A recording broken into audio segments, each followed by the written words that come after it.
format, c'est bien. Et là, j'enlève la poussière, sinon l'encre se mélange à la poussière et ça fait des petits défauts dans l'impression.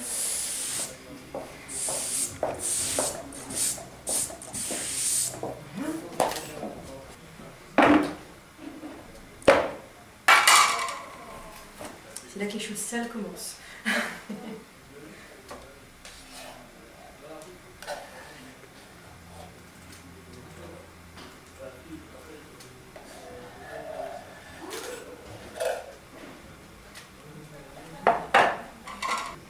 Le grumeau. Donc on enlève les petites armes. Sinon ça fait un point blanc, j'ai l'impression. Vu qu'il y a un relief sur la plaque. Et on réveille l'encre aussi. Pour le bois c'est différent, on n'est pas obligé de le faire parce qu'elle est beaucoup plus fluide. C'est l'encre pour imprimer des surfaces. C'est pas l'encre taille douce, donc c'est l'encre offset. Bois, lino, offset. Donc elle est déjà très fluide. Alors que l'encre pour la taille douce, pour le cuivre, pour le métal, pour les tailles très fines, là ça doit être chauffé, ça doit être réveillé. Et on appelle ça réveiller l'encre, la faire revivre, la réchauffer.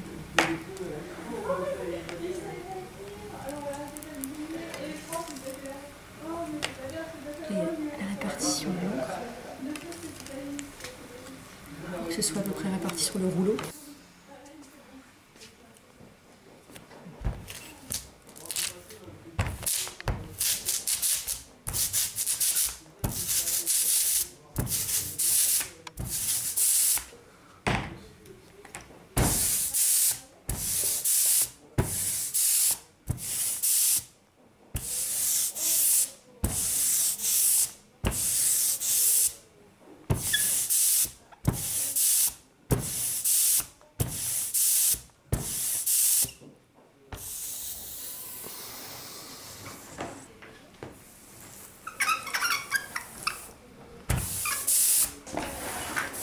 Là, on se fait les bras.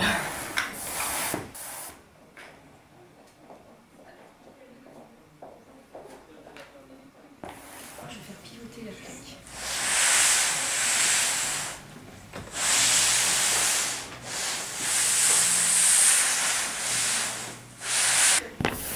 C'est une plaque qui reprend des rituels, des idées, des thèmes, des représentations. Les rituels antiques du carnaval, en tout cas inspirés des rituels du carnaval. Et c'est toujours dans cette idée d'improvisation, comme un carnaval, quelque chose qui se vit, quoi, qui est complètement dans lequel on est vraiment baigné, imprégné, plongé. Quoi. Et c'est une xylogravure gravée sur du bois. Donc c'est un long travail debout, donc en attaquant verticalement la plaque. Donc c'est une danse, je pourrais appeler ça une danse, avec des masques, des personnages qui se métamorphosent, qui sont en train de changer, de bouger. Donc c'est vraiment une recherche du mouvement. Du mouvement, de la lumière aussi, du volume. Tout le contraste entre la gravure me permet bien en tout cas cette technique, puisqu'on a le choix entre le noir et le blanc. Donc il suffit par la suite petit à petit de chercher ces zones de passage entre le noir et le blanc, donc de gris, de taille plus ou moins importante, plus ou moins grosse, plus ou moins... Et le mouvement dans le geste aussi, qui permet de faire vibrer les formes, de les faire vivre. Et il y a toujours le côté végétal, la nature, les saisons qui font partie de la fête, qui sont très importantes. En fin de compte, dans les dates du carnaval, sont très très symboliques aussi. C'est vraiment une recherche sur les symboles. Donc il y a la lune, le lait qui est pressé, le sein qui est pressé, donc le lait qui sort, la voie lactée, ça représenterait un peu le cosmos, l'énergie qui vient d'en haut, le monde à l'envers, le retournement du corps, le visage qui sourit mais qui a un côté dans l'ombre, un côté dans la lumière. Et le rapport à la musique, je trouve très fort dans l'idée de rythme, de répétition aussi.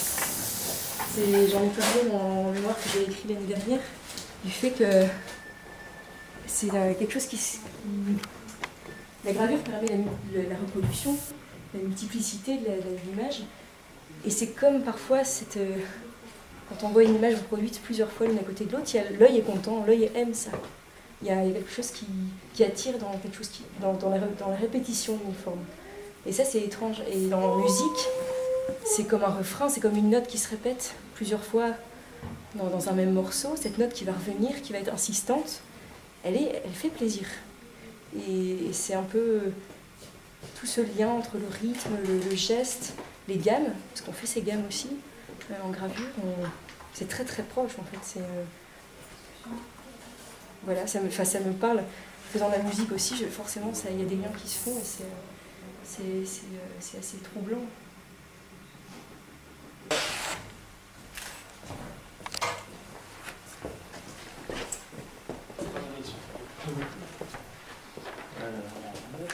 Et là, avant de pousser, je vais te demander tout à l'heure, ma prof, si tu veux bien lever le papier.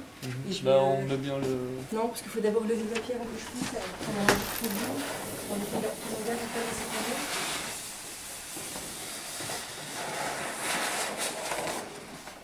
et tu peux rester en bas, tu peux rester ici, moi je vais là-bas pour... Tu peux le poser, vas-y. Juste faut... Non, c'est bon, ça m'a l'air bien. Juste le mélange.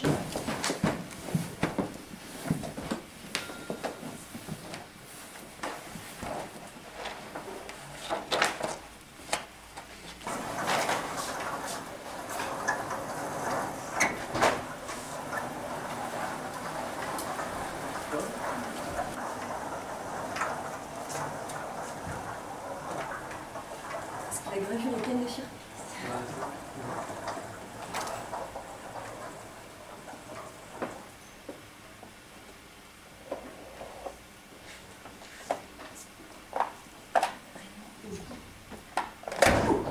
Voilà.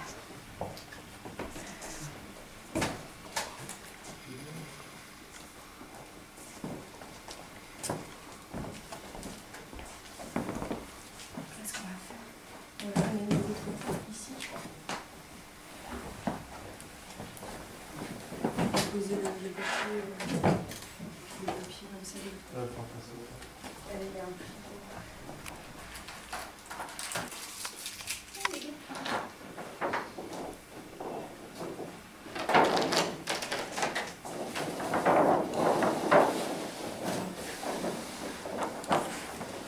Je vais essayer de la détacher.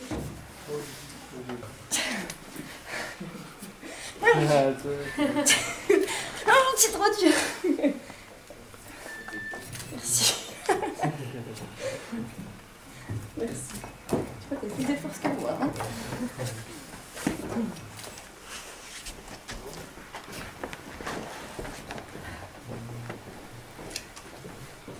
Je pense.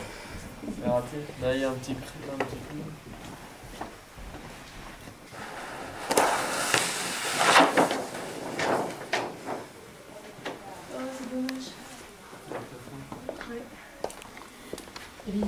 Et là, on peut. Je sais pas si ça vous dit, je vais te mettre des clous. On peut la mettre ici. Ouais. Est-ce que tu veux bien la mettre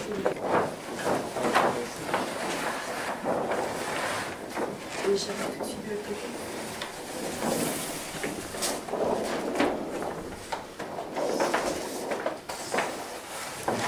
Merci.